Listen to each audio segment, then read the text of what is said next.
还是反的？反的对不对？反的。哎呦，我又做错一件事了。好，等我还我。因为呢，我们今天呢直接要开直播，王瑞瑶手太贱了。王瑞瑶呢本来都是自拍，结果现在把它反过来，结果我错了。好啦，我现在又把它返回去了。我们今天呢要来教大家品油，很好玩对不对？听众朋友，王瑞瑶呢来到我们超级美食家，跟大家呢邀请 Alan 无数次，可是呢从来都没有教过大家品油，有吗？有美吗？怎么有这种主持人哦？大家有看到美吗？冻北雕，冻北雕，来啦 ，Alan， 等一下，你今天不能搞笑，因为他今天是品油师。对，Alan 来到我们超级美食家好多次，然后呢，也带了意大利的品油师，我记得是副会长，对不对？对，副会长，你不要一直看手机啦，我也要分享啊，不要分享了。好，我不要分享。今天其实要给大家品油，对。可是呢，来给我们先让 Amy， 对不对？Amy， 你先来派我们的给西。今天是专业的，今天有专业的给西。上次品油师协会副会长来也没有宽加下怎么讲完整。好，来我给大家看哦，大家有没有看过？哎，等一下，里面有东西哦。有，对啊，姐，你应该先拍这个。好，来，右边这个蓝色的杯子是国际橄榄油品油协会规定的专业的品油杯。你要拍我兴奋的表情。蓝色的，然后今年它有允许做红色的，深红色。那以前它是蓝色的，那现在瑞瑶姐现在拿的这一个杯子，他们欧洲人比较浪漫，他说像郁金香的花的形状。我给大家看。然后它的底部呢是直径7公分，高度是6公分，然后上面的口是5公分直径。等一下，上面有盖子765，然后还有一个这样子的一个。那因为他们认为这样765。这样的尺寸加上郁金香花的这个形状，它最容易把油的味道封在里面，所以我们等一下品油的时候会很 focus， 会很集中。等一下 Alan， 你的动作太快了。王瑞瑶现在是属于一种很嗨的状态。你嗨什么啦？我有看过蓝色，我没有看过绿色。那瑞瑶姐这一份，等一下，让我先开心一下了。好，我也没有看过白色。大家有看过白色的吗？好，然后还有就是你刚才讲的这种，这是深红色、酒红色。然后这个是黑色吗？暗红色。哦，这是豆昂，暗红色哦。大家看一下，你看得出来这是暗红色吗？怎么会那么美？而且有白色，对，有没有感觉到？蓝色这个是每个人都看，就是只要你有上过专业的品油课，一定会看到。那刚才瑞瑶姐念的这些绿色、红色、黑色、白色，这个是我的品油协会在25周年的时候，请那个姆拉诺，就是如果你去威尼斯，你会去看那个吹手工玻璃的那个小岛，姆拉诺，他们特地庆祝25周年，然后叫姆拉诺的吹玻璃的工人，然后做了这4个，所以这是手工。这是手工拉的，对，这是机器的。哇，你对我这么好啊！对啊，我想说我有，所以带过来给大家看。哦，我的比较胖啊，大家有没有看到？我的品油杯比较胖，而且这颜色真的很美。好了，我不能再搞笑了啦，因为其实今天呢，在拿这几个。我可以讲是品油杯吗？这就是品油杯。在讲这个品油杯的时候，因为为什么今天要开这一集？其实今天 Alan 迟到了。本来 Alan 今天呢，本来之前还要跟大家聊 Alan 的美食之旅，可是今天呢 ，Alan 要在这里很震惊的教大家品油。为什么有必要教大家品油？因为我们才发现很多人很爱橄榄油，而且呢，在生活里面，在厨房里面。我讲是生活比如说有人会用橄榄油保养啊，对不对？护肤护发都会。Alan， 你讲你自己怎么保养？所以辛苦了你冲下面代志。我已经做这个动作做了10年了，就是洗完澡啊，就是身体还湿的在你的 shower 间里面，身体还湿的，毛细孔还是开的时候，你选你们家最绿，然后最苦最辣的橄榄油，代表它的抗氧化物最高。最绿。最苦最辣，对，不是最好吃哦，不是最贵哦，最苦的，就是喝了会咳嗽的，然后放在手心搓，然后就是从脖子，然后2只手臂，然后手肘一定一样，因为现在人家看看你的手肘，因为现在穿短袖，你手肘一定要嫩嫩的，对，然后等一下我先偷看再给人家看，然后再倒，然后搓，然后身体还有水擦前胸后背，再倒再搓，然后屁股擦到脚跟，现在你要穿凉鞋不能皲裂，再倒，然后再另外一只脚，整个擦完才用毛巾把身体擦干。可是它的吸收力好吗？马上吸收，橄榄油的吸收力只要它是黏黏的，不会，只要它是纯的，就是没有加了沙拉油的，它马上就被吸收掉。好，那 Ellen 我问你，所以你在家里面用的涂身体的跟煮菜的橄榄油是不一样的？一样啊？那你不是又要最绿最苦？对啊，最你知道啊？我们偶尔就是会买到最苦最辣的啊，你就选那个最苦最辣的。哦，有没有听到？特级出讲说除了生活厨房，休息一下，进段广告再回来哦。好，听众朋友。我们要进段广告回来，刚刚是一阵慌乱，一阵慌乱的原因是因为我自己本来都自拍嘛，对不对？所以我做了一个，你不会瞧那个方向，对不对？方向瞧了，而且我发现今天 Amy 长进，你知道，我们就再把方向瞧。那你很调卡称啊，我们已经帮你把字卡做正反面，你爱拍正的、爱拍反的都有啊，你就不用瞧啊。我现在要瞧到，你又要瞧了，对，我要瞧到留言我看得见啦。我现在是留言看不见，对呀，对不对？没有留言你可以看我的。我现在其实因为现在的状态是留言看不见，因为呢，我刚才就点这个没有用啊。哦，对，等一下留言看得见 ，Amy， 来给大家看一下 Amy 的样子。Amy 没有化妆 ，Amy 要躲起来，你不要给人家看嘛。然后瑞瑶姐，你等一下可以看我的留言啊 ，Amy 在长进。我要找我的手机，我的手机也在旁边啊。你还有第二只手机啊？我就跟 Ellen 讲说 ，Ellen 你怎么一直低头干嘛？因为我想说我要分享给人家看呐。看到，我们等一下就来给大家，因为我给 Amy 架起来了，免得 Amy 手拿1个小时累死了。哦，你还有第二只手机可以看留言，没错，所以我不用跟你跟时髦，我不用跟你公家就对了。我其实今天本来要跟大家分享的是那个，哪个？给大家分享的是 Ellen 的香奈儿。我们下次做一集叫 Ellen 的香奈儿，这样我会被挞伐为什么会挞伐？我们今天就来讲，有的是品油，有的是品味啊，对不对？等一下我要把声音关掉，免得等一下忽然之间有很吵的有人打电话来。好啦，今天教大家品油哈。老实讲，我去过布拉诺2次，我没有，我去威尼斯4次。也都没有搭过拱豆啦，没有搭过凤尾船，也没有去过那个什么布拉诺，没有去过。我第一次去威尼斯，然后我就看到拱豆啦，我就跟我去的意大利人说，I want to take a 拱豆啦，我要搭那个凤尾船。他说that's for tourist， 那个是给观光客啊。我心里就呐喊说我就是观光客啊。然后第二次我跟我他把你当自己人了，对。然后第二次我跟我先生还有他的同事去，然后我就说我要搭拱豆啦，然后他们就说问起来一个人要5000块1个小时，他们说那个太贵不要搭，所以我去威尼斯太多次都没有搭过凤尾船。换句话讲 ，Ellen 都没有在玩了 ，Ellen 都在工作。我是王瑞瑶，您所收听的是中广流行网超级美食家。今天来教大家品油，来教大家品油，当然就是邀请我们的高级品油师。我写错了，我写美女品油师，我漏了2个字。那等一下补一下，节目补一下，对，应该是高级美女，不对，应该是美女高级品油师，对不对？形容词要放在前面。高级美女王美，知名部落客品油师。最近都在讲什么 vlogger， 就是现在是流行影像的部落格，不是文字的部落格，不是文字的部落格。对，好啦，他现在都在玩这些东西，这么时髦的 Ellen。好啦，我们刚刚呢，其实在上一阶段一边跟大家开玩笑，一边跟大家介绍这个是品油杯，品油杯好美哦，美得不得了。可是呢，不能再像王瑞瑶一样3388笑，你知道笑还灯，因为今天要认真的讲品油，因为呢，很多人其实对于橄榄油要怎么品。我发现其实有蛮多人好像都在分享怎么品油哈。Ellen 其实在之前有跟我讲过，不要批评别人对或者是错。我们今天就教大家正确的品油方法。对，问题是我在家里又没有这么漂亮的杯子啊。这个杯子啊，其实很像你们家白兰地的杯子，只是少了高脚。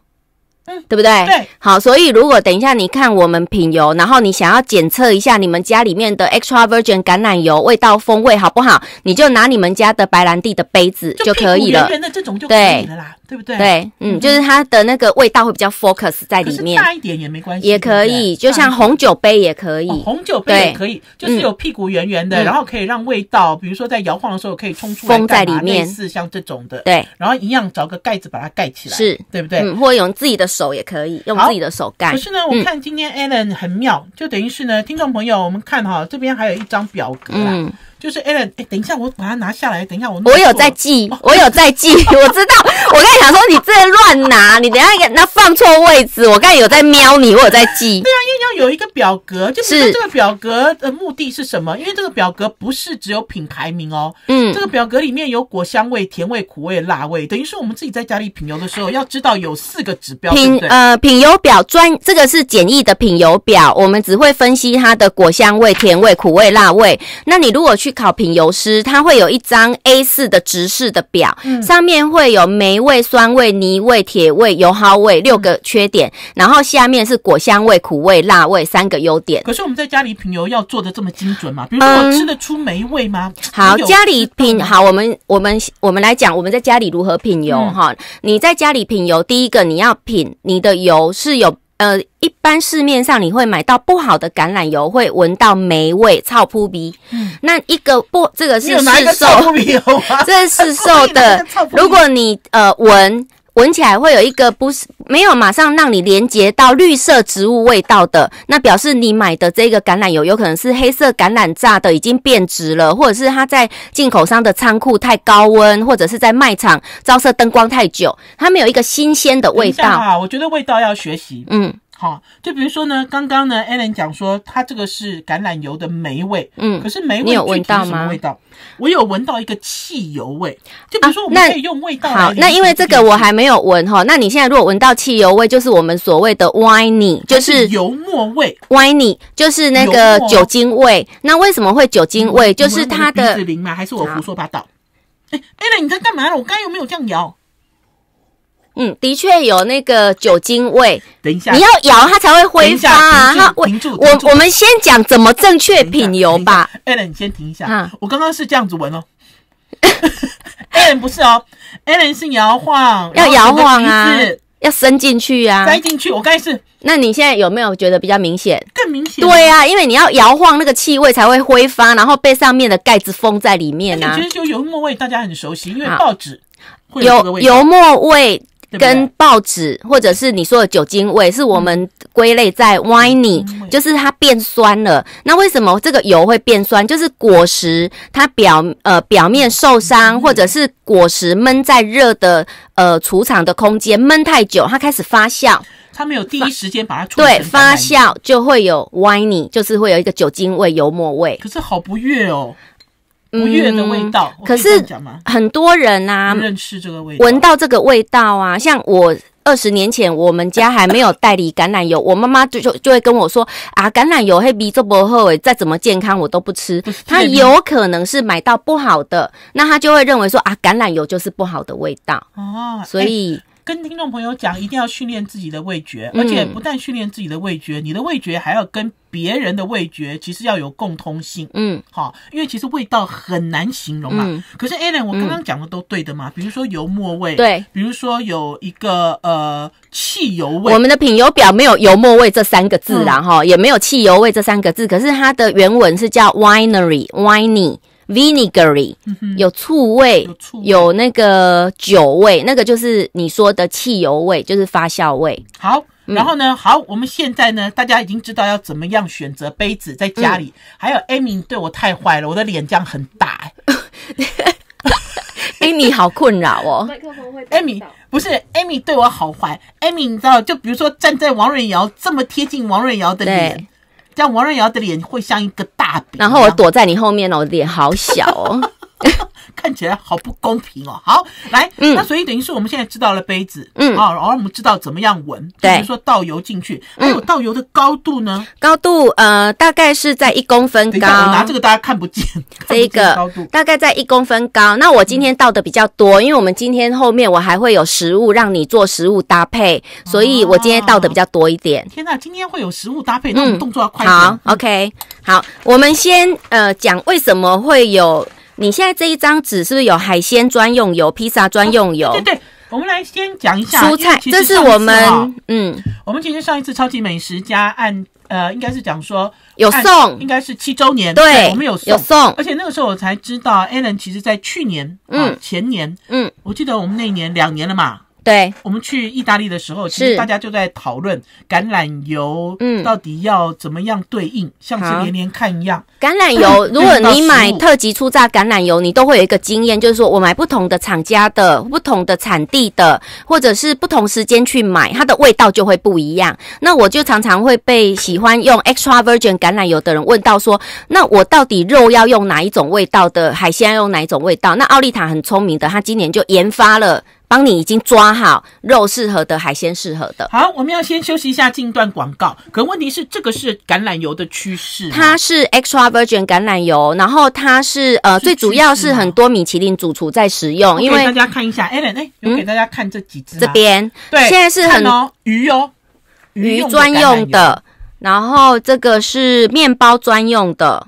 面包专用，然后这个是蔬菜专用的，然后这个是肉类专用的。还有 Alan， 我可以相信你们吗？相信。就比如说，好，就比如说，我为什么面包不能来煎鱼呢？ Okay， 所以呀，我最后我准备一个试吃盘，我就是要让瑞瑶解释，然后你可以跟我踢馆，就是说你们奥利塔说的不对。不是，我不是要踢馆，我想知道是用什么基础来设计？什么基础？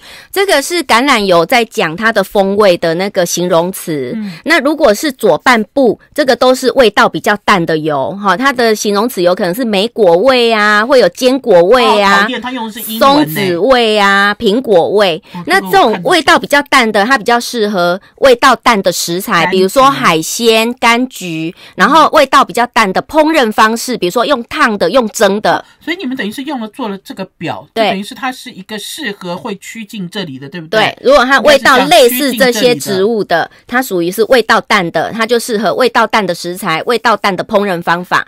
那如果喝起来有一点草的味道啊、草鲜剂的味道啊、叶子的味道，它就是属于味道重的 extra virgin。其实这个跟餐酒搭也很接近。我跟你讲，比如说厨师在做料理也是橄榄油的知识跟 wine 真的很像，而且还有就是厨师有的时候做了一个什么鱼的料理，对，他搞不好喜欢它有柑橘，它本身就是很搭的。味道淡的橄榄油就好像白酒一样，你就是必须去搭味道淡的食物跟味道淡的食材。那味道重的橄榄油就好像红酒一样，你就去搭红肉啊，或者是它有腌制过的食物啊，或者是像我们今天会有芝麻叶沙拉，芝麻叶很苦很辣，你淋味道淡的就吃不到橄榄油的味道，你必须淋味道重的橄榄油在芝麻叶，你又可以吃到芝麻叶，又可以吃到橄榄油味道。哦，原来是安呢哦。是，来哦。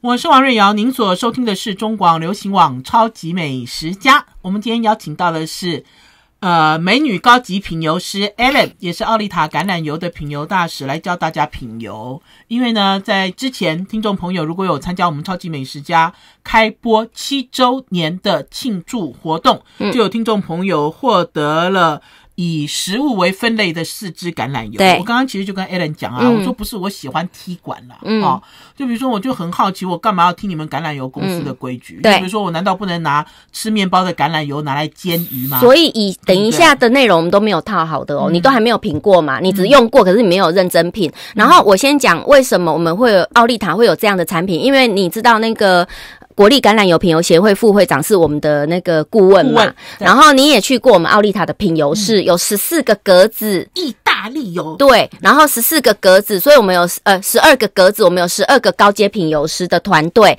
然后再来我们奥利塔还跟 JRE 就是意大利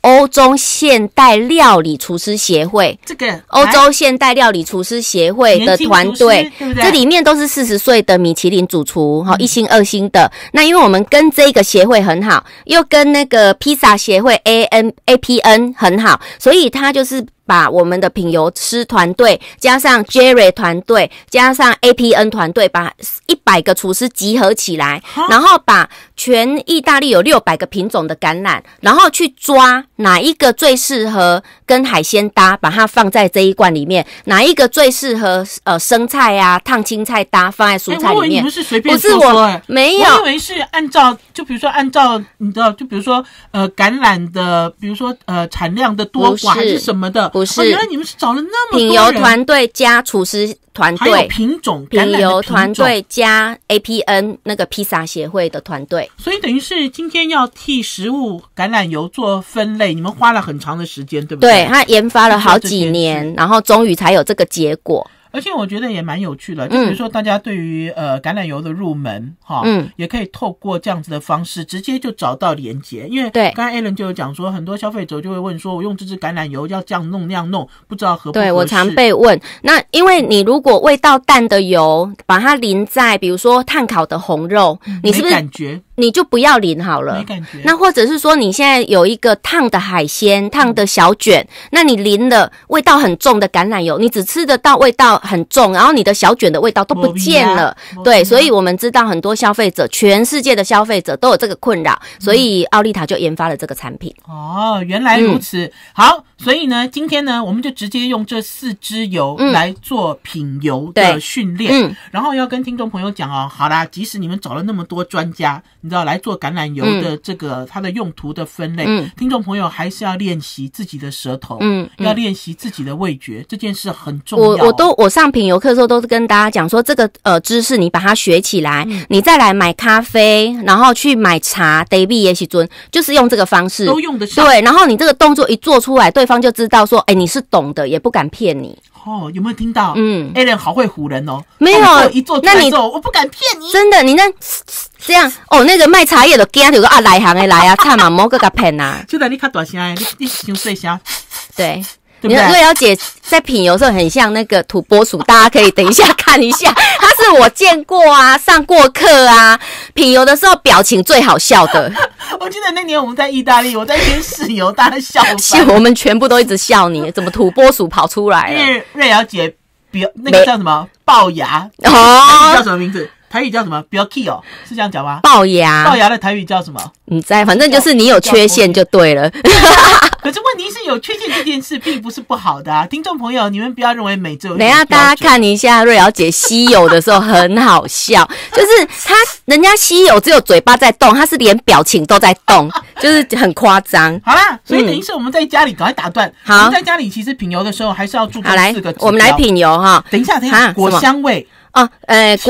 果香味是等一下你闻，我们用闻的，好就会闻到果香味。再来我们含一小口在嘴巴，然后你的舌尖可以品到甜味。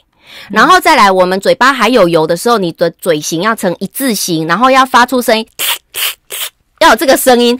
这个我要解释一下哈，品酒品茶都只有为什么只有品油需要这样哈？因为第一个，你如果感冒的时候，你会鼻塞，会觉得吃东西没味道，因为我们在品油、在品风味的时候，一定要鼻子的嗅觉跟味觉是贯穿的，所以你这个是把空气让你的味觉跟嗅觉贯穿。再来就是如果把你放在一个真空的空间，其实你是吃不到东西的味道。我们吃东西需要有大量的氧气进去，然后你的味道才会很明显。这个我也顺便替瑞瑶姐讲话，因为瑞瑶姐每次在节目里面吃东西会。还有人抗议我说不要再吃了。这个我要用专业解释哈，为什么我们人啊都会下意识的就吃，在品尝东西会，因为空气有进去，对你不知道道理，可是你有一个很自然动作就会。因为你空气要进去，你的那个味道才会变得很明显。我惨了，刚刚 Ellen 说我像土拨鼠，我觉得我在旁边好像一只土拨鼠。真的啊，很像啊。一字形的时候，你看土拨鼠出来了。一字形更像土拨鼠。对，土拨鼠。一字形哦，要裂开来哦，好像英文发音一样这样。好，所以等于是我们现在4支橄榄油，开始。好，品油呢最好是从淡味的开始品哈。那因为我们原厂说海鲜的是最淡味，因为海鲜不能被橄榄油的味道抢掉嘛哈，所以我们先来品海鲜橄榄油。好，那我现在做那个品油的基本动作哈。先做，我不做。第一个，你要用手心握住这个品油杯。现在我们握的时候会觉得冰冰凉凉的，因为我们现场有那个空调，那它里面可能温度只有20度左右。那我们现在用我们的手心的温度去传导进去，把油加热。那我今天有带这个盖子，如果你没有盖子的话，我们一般就是会用手去盖。好，所以你如果在家里是用白兰地的杯子，你就用手去盖住这一个杯口，然后呢要稍微摇晃它，因为你这样摇晃呢，里面的味道才会挥发出来。那味道挥发出来，被上面的手盖住了，所以你可以想象，现在我鼻子如果凑进去这个杯子里面，它整个味道是被封在里面的，会变得很明显。不要掀开来哦。对，我刚才还偷，不能掀开。然后你要闻之前你要先把所有杂七杂八的事要从你的头脑把它去除，因为你品油大概品个第一次、第二次是最精准，一个 sample 大概品第一次、第二次最精准。你如果品到第三次啊，它可能就会麻痹，所以你都先不要去想别的事，要 focus， 要专心。好，那现在我们把手拿起来，我鼻子就要凑进去，深吸一口气。我们要先判断我们这个有没有变质，如果变质就是刚才闻到的酒精味，如果没有变质就会让你想到绿色植物的味道，心情就会好的味道。换你闻。我在这里闻。等一下，我们要先进段广告。广告的时候，王瑞瑶闻啊，丑的东西，广告的时候再闻给大家看。等一下啦 ，Alan 为什么 Alan 的手可以这么美呢？他刚才在盖的时候，我才发现我其实想你的手转得不灵活，对不对？对，为什么他可以这样？后来我发觉有些人手没办法转得很灵活，油会不会沾到我的手心呢？你不能摇太用力，你太用不能摇太用力，如果摇得太用力，油沾到手心，你下一个油会被自己的手心的味道污染。所以要很小心，对，要小小的就好。好，等一下，撞到鼻子，等一下，不能多，1次2次，好。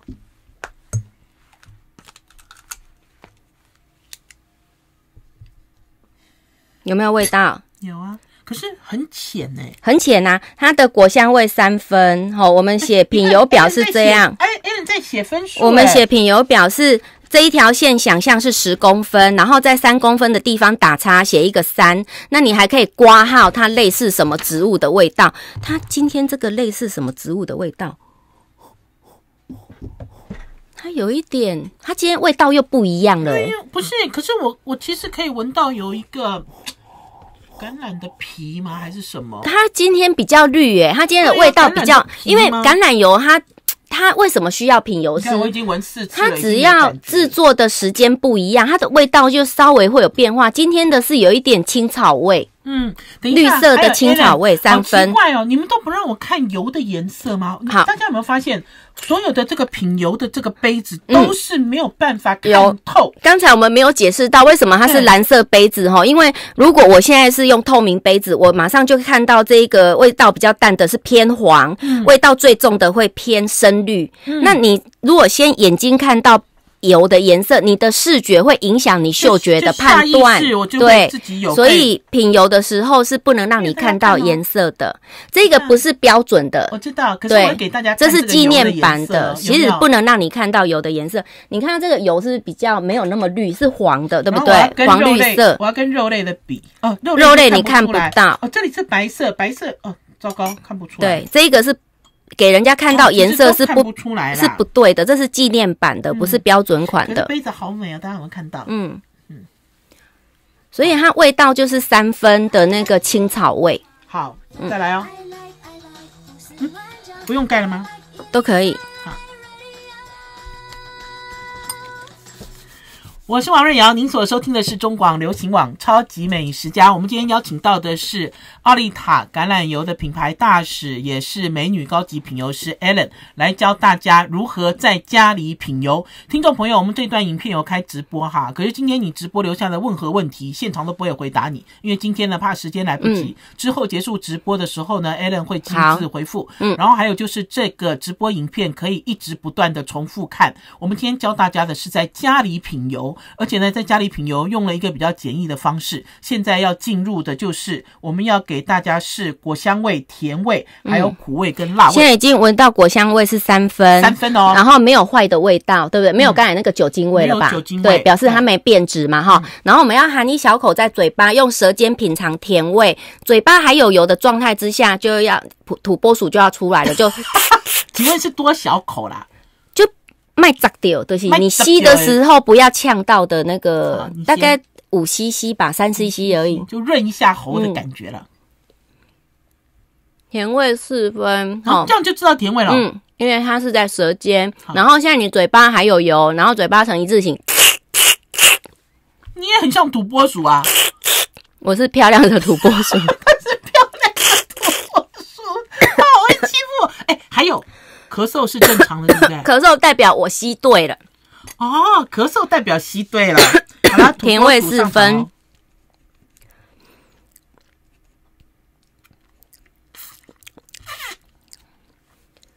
你看，我刚才比较漂亮还是瑞瑶姐？当然是我啊！她这根本就是动物跑出来了啊！哇，吸太多了，助理都在笑你了。我吸太多了，大家有没有发现我嘴唇油油的？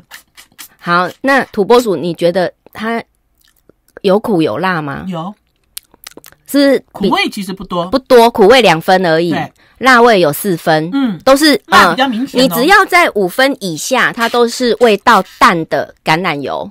那味道淡的橄榄油，等一下我们来做实验。我把味道淡的橄榄油淋在虾，跟把味道淡的橄榄油淋在牛肉，你感受？可是 Ellen，你刚才讲说甜味是在舌尖，其实我甜味错过了。甜味很容易错过，对不对？甜味是最难判断的。然后在欧洲，不是我嘴巴笨甜味是最难判断的。然后欧洲啊，它在品油是不品甜味，可是在日本侍油师协会，它会品甜味。然后甜味很复杂，它有时候是你一喝到的甜，跟你吞下去的回甘的甜又是不一样。可是这支我现在吞下去是甜的，对啊，你有感觉吗？因为它不苦，可是舌尖我没有感觉哦。它不苦不辣，所以比较容易让你感受到甜。所以甜偏甜的。味道淡的，它比较适合搭配味道淡的食材，例如海鲜，或者是你是用蒸的，鳕鱼，或蒸的，豆腐，对。对不对？我就是说，大家在夏天的时候很喜欢吃这种味道淡的啦，调味。我那天看宝师傅是拿这个海鲜，他去炒那个节瓜。虽然他那一份节瓜没有海鲜，可是我很高兴看到他这么做，因为他可能不想要让橄榄油的味道去影响节瓜，所以你也可以这样用。而且它其实可以衬出风味了，对不对？对。好，所以呢，听众朋友现在会品油了吗？我们要再品第二支。第二个是面包专用油，我认为面包专用油应该会卖的比较，面包跟生菜专用油应该会在台湾卖的比较好。面包专用油要用什么东西来呈现？好，面包专用油是由 APN， 就是那个拿坡里披萨协会的50位厨师加上我们的品油团队去抓的。面包呢？专用油也可以用在 APN 的那个拿坡里的披萨，那他那时候抓要跟那个小麦的香味相符合的。那他们意大利他们 APN 的厨师那一些披萨师傅呢，认为有那个绿色番茄的味道的橄榄油比较适合跟烤过的那个面包搭在一起。好，我有2个问题。第一个问题，大家看我像不像赌神？还有人家我们今天很专业又很那个，有没有一种摇骰盅，对不对？你看像不像？很像，对不对？然后 Ellen 你的手势又不一样，他刚才这个手是这样，他现在又把它完全盖住。然后第二就是绿番茄，在台湾大家是没有感觉的，因为台湾人都爱吃红番茄，对，就是那个 Okia 番茄，就是我们的 Okia 番茄的味道，或者是它生对不？就是你在处理番茄，如果把地头没有清干净，会吃到的那个味道，就是绿番茄的味道。所以等于是大家在厨房里面就可以稍微摇一下地头，你知道，先练习一下是什么风味。对，好，他们觉得那个味道跟烤过的面包、烤过的披萨皮是最搭。这个闻起来的果香味，有让你想到绿番茄吗？有，对不对？有让我想到那个 Okia， 有 Okia 番茄，好明显对不对？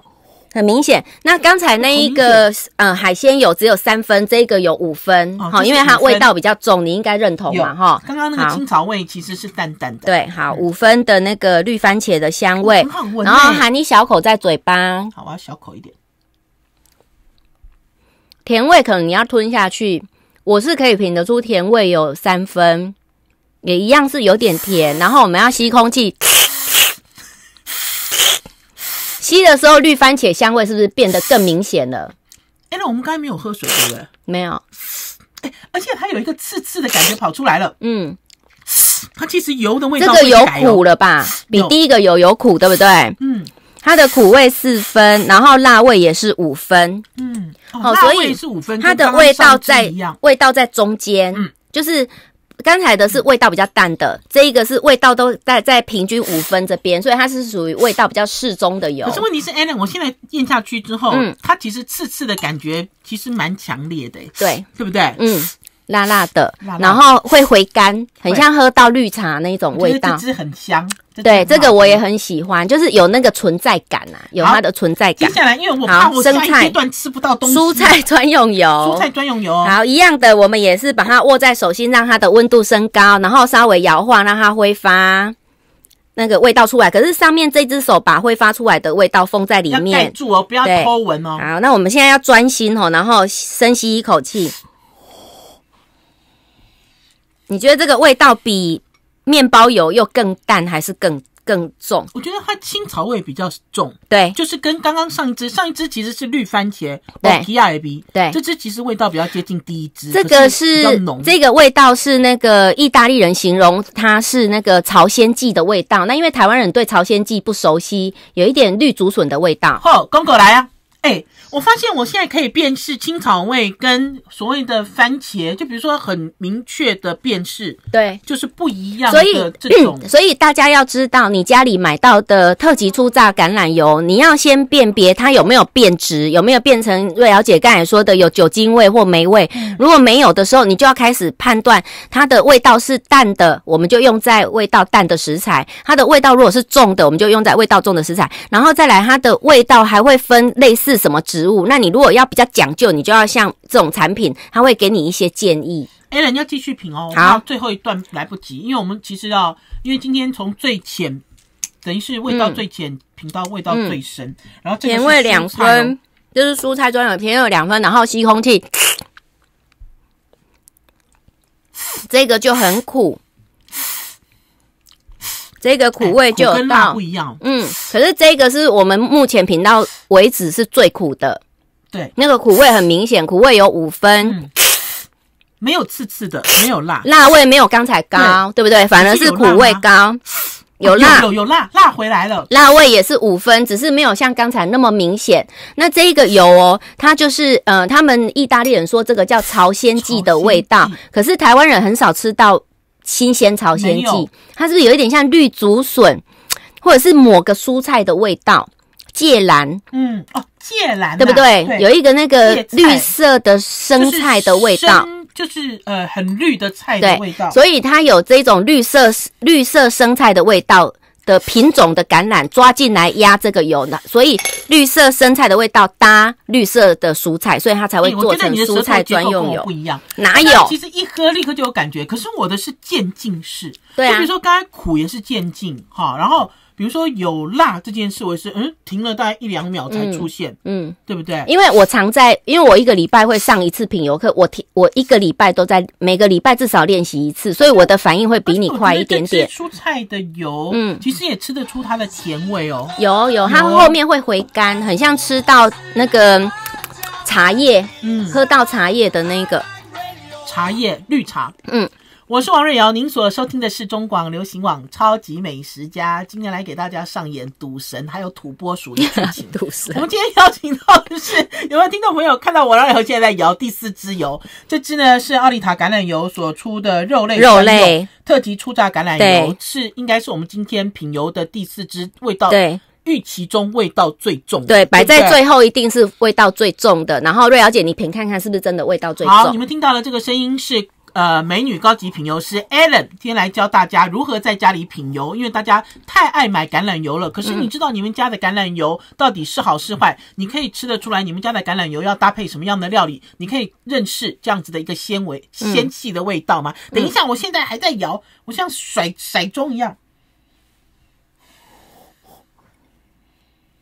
如何？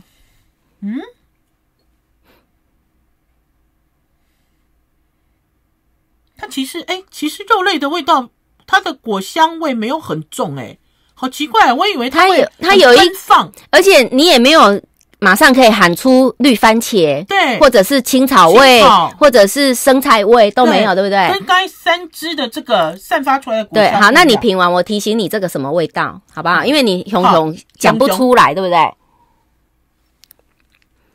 它这个比较不甜，然后它甜味2分，然后我们现在嘴巴有油。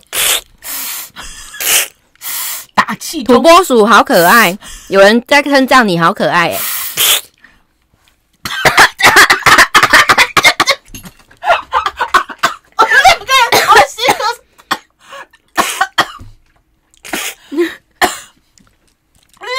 很辣7分，然后苦味有6分，是不是就是今天最苦最辣的油？不是，而且听众朋友，我们2个人都没有套招，同时咳嗽，因为那个所以我的舌头跟你的舌头一样。我刚才还在抱怨说，重点不是这个。刚才是一下子涌上来，现在这个味道慢慢消退了。然后那个苦是不是，辣味跟苦是不是一直残留在嘴巴？辣味不见了。好，那这个味道你讲不出来，这个味道我现在提醒你，我都流泪了。它是不是像那个百里香鼠尾草的味道？百里香有那个意大利新鲜香草的味道，有，对不对？惨了 ，Alan， 你在试油的时候会不会呛到自己？有时候会呛到上面，对，你看会跑到鼻子。王瑞瑶那么认真，对你很认真。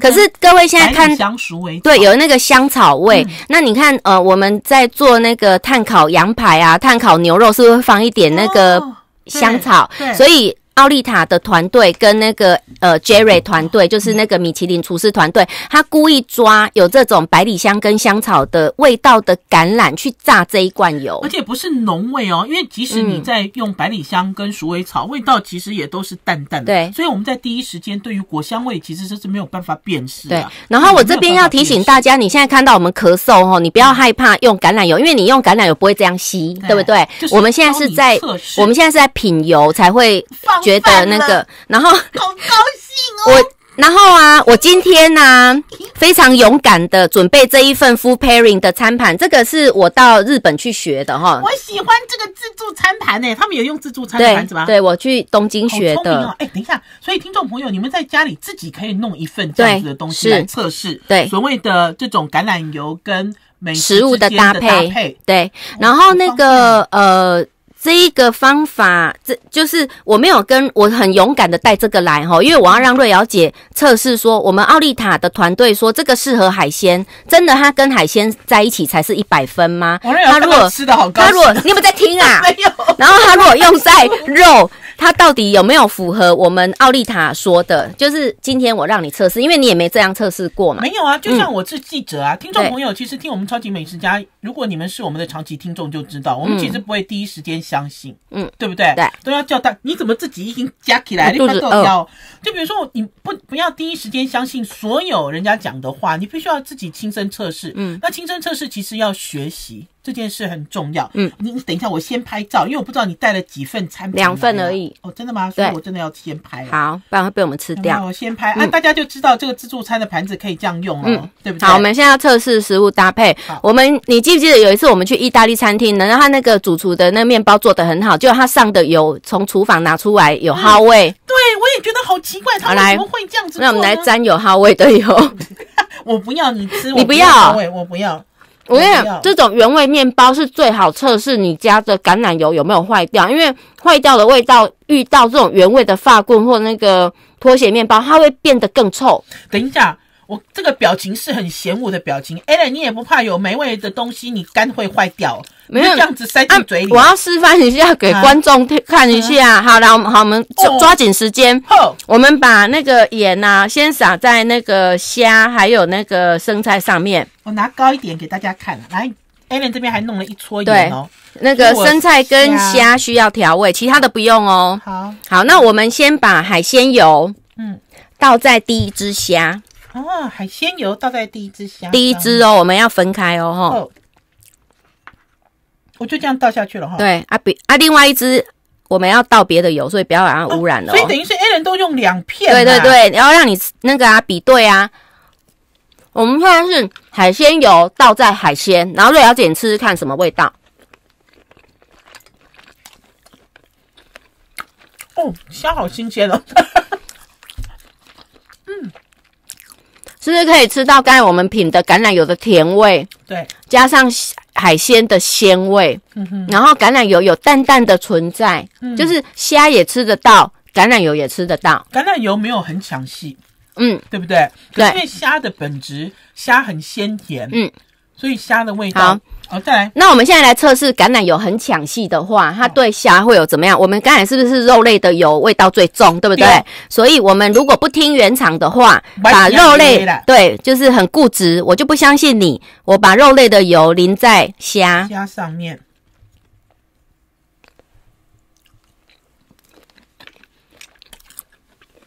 如何？哦，这支橄榄油好强哦！是不是虾的味道不见了？就比如说主角跟配角两个都已经交换位置了，对不对？你只吃得到有油的味道，你的虾的味道就被毁掉了，就不见了。而且尤其是一开始，对不对？在入口的时候，好，过来。我们今天带的牛肉叫 Bresaola， 就是那个生的牛肉，然后有那个熟成过的火腿。那我们先肉类的油淋在肉类上面。好，来，就是味道强的油又淋在味道强的食材。哇，看它有没有搭。它又是熟成过，所以又味道又更浓缩哦。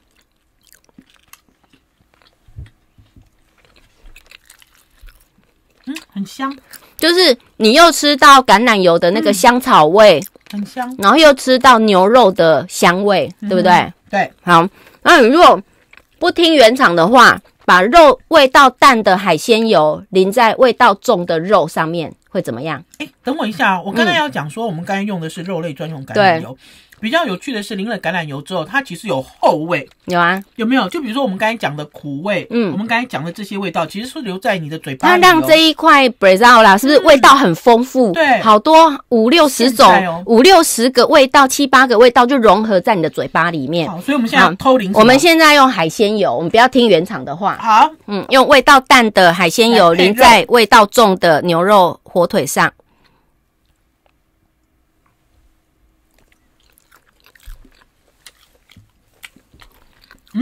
还是一开始有一点点青草味啦，可是很快就被掩盖了，而且消灭。你是不是会吃到肉类会变得涩涩的？因为你刚才吃到的肉类油会让你分泌唾液，因为它苦苦辣辣的，所以让你的牛肉吃起来比较清爽。我们的时间到了，直播没有停哦，我们的广播先结束。好啦，因为我们今天要先试完，这4个才会结束我们的广播。接下来是面包，面包沾面包油，让我闻一下了。对啊，我刚才都已经为专业牺牲了看哦，这个是发霉的，这个是有霉味的橄榄油。刚才 Alan 有讲，如果你们要在家里试自己的橄榄油有没有坏掉，就用面包最准。吐司也可以吗？吐司有牛奶味就是我们要用法棍其实没有糖，没有油，对不对？所以很适合。那你刚才是大大的沾吗？对啊，因为你餐厅你怎么沾，你就要来怎么沾啊。你记不记得有一次我们去一个意大利餐厅，有人虐待我。他明明那个手工面包很棒，可是它的油已经变质，然后你就说那个面包都毁掉了啊。好明显就是比刚才你单纯闻油还明显。对，所以那个很明显，拖鞋面包跟那个法棍是最好测试你家的油有没有坏掉的工具。可是老实讲，这样闻真的很臭对，可是你吃又更臭。好，来，好，然后再来就是我们实验，我们原厂说的面包油配面包，就是披萨专用。对，披萨面包专用。就是绿番茄哦，认识绿番茄的味道。我这样有没有很嚣张？你都用倒了，我直接沾了，我刚才直接沾了，把它搓进这样放进去。因为其实这个 baguette 要这样吃才会好吃。是哦。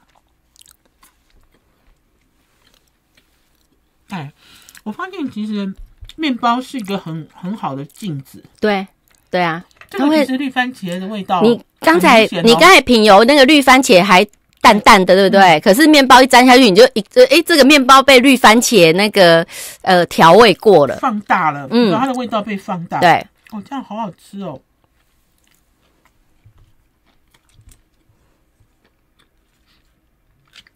而且其实绿番茄的味道不讨人厌的。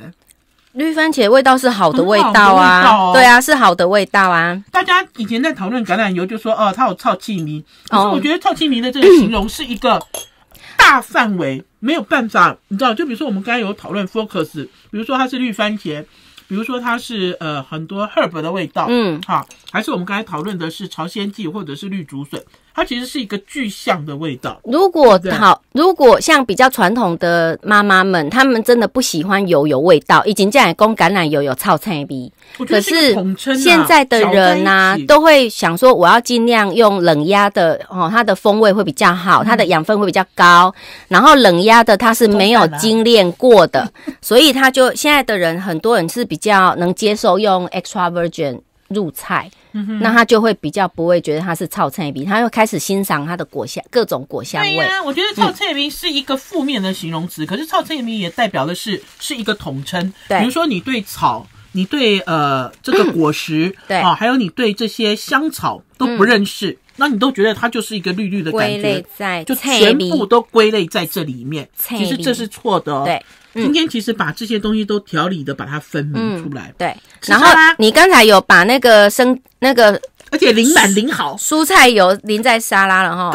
淋满淋好，我也是淋很多，淋满淋好。我这边顺便讲齁，沙拉里面的叶绿素、叶黄素，还有番茄的茄红素都是油溶性维生素，你一定要淋油下去吃哦，不要就只是撒盐为了减肥，这样子那个养分是没办法吸收的。因为如果你没有借助油的话，这些进到你的身体里面，其实就是水分跟纤维啦。有没有吃到蔬菜味加蔬菜味相乘的效果？对，而且他今天很好玩啊，他今天其实有放重味道，我故意放芝麻叶啊，对啊，芝麻叶本身就有那种刺对辛辣的感觉，所以刚才我们吃的那一种蔬菜芥蓝菜的味道，刚好跟那个芝麻叶味道相辅相成，有辅佐。那你去想象，如果你现在把那个海鲜油没有味道的油淋在这个生菜沙拉，你只吃得到有油的味道，可是你吃不到那个芥蓝的香味。然后我们那一天帮经销商上课，他们把肉类橄榄油的油淋在生菜沙拉，那个香草味遇到那个蔬菜反而变成不好的味道。所以它这个是有根据的，太强烈了吧？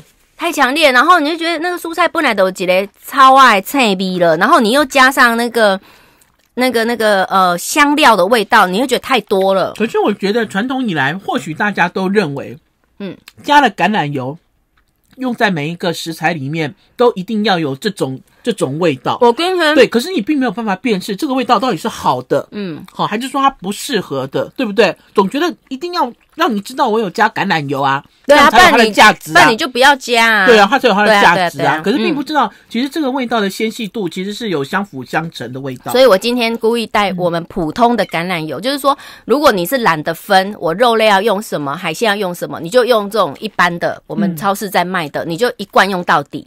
那如果你今天要宴客，或者是说你刚好要送礼，你需要有一个话题性的，你就可以买这一种专用橄榄油，因为人家没看过，你又可以去表现你懂这个东西，或者是你要宴客，你上了牛肉，然后你真的拿一个肉类的油出来淋，会让客人有一个很特别的感觉，然后吃起来会觉得很特别。Ellen 的想法你知道都是要有一种你知道让大家知道特别，可是我自己会觉得这4支橄榄油可以上课，可以自己在家里学习。是啊，对啊，味道好难学习你把它当品油课的那个 sample 啦，就像人家那个就是上那个葡萄酒的课都会有一排 sample， 有没有？这个就是一个很好的教材的 sample。等一下我也要拍 Ellen 的这张表，因为 Ellen 的这张表忠实的写出来，我有写分数，对，它是几分，然后到底要怎么样测试，对不对？大家就可以透过这个方式来学。我今天都没有拍照。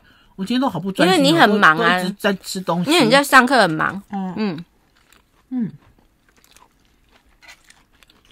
我们直播不要结束嘛，一直吃给人家看。我们直播要结束了，还有人在看我们吃东西，我们太吃了，我们直播要结束了。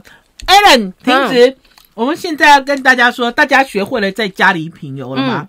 大家知道怎么样形容味道吗？大家怎么知道确认这个味道的强弱的分数吗？一定要在家里学习哦。对，可以学习。而且像昨天我那个美国运通的朋友，美国运通的黑卡的朋友，跟我说，美国运通的那个黑卡的秘书跟他妈妈聊天，聊到橄榄油。那为什么会这样？因为美国运通特地叫我去2年前帮他们上课，因为当业务的人他需要有各种的话题，就像我们去拜访朋友，也需要有各种的话题。那橄榄油啊、品酒啊、车子啊、珠宝都是大家都会讨论，都是话题，所以大家可以去学，因为这个是大家聊天的也是一个聊天的话题。好啦，我们要结束直播了，因为王瑞瑶的自助餐盘已经吃完了。你好饿哦，因为他带来的这些东西我都不能抗拒。尤其是 baguette。baguette 这样子沾好的油，味道。我们的面包都买很好的好好吃哦。